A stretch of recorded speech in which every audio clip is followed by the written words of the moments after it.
यो Ford ranger हो साथी। म तपाईहरुलाई देखाउँछु आज म के बनाउँदैछु भने भिडियो साथीहरु यो मास्टर लकको लागि है यहाँको हुन्छ नि यहाँको यो डोर लकको बारेमा आज म भिडियो बनाउँदैछु है साथीहरु। यो फोर्ड रेन्जर गाडी हो हैन।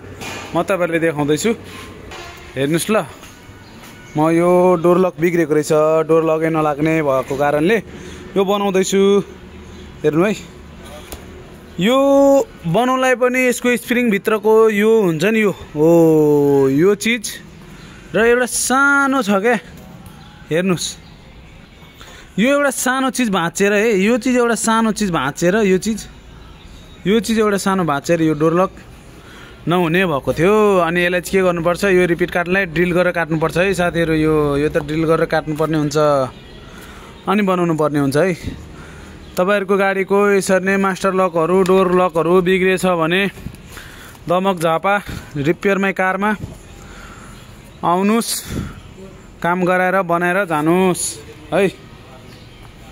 चिया दोकानमा छ रिपेयरमै कार भनेर मालपोत भन्दा थोरै अलिकति अगाडि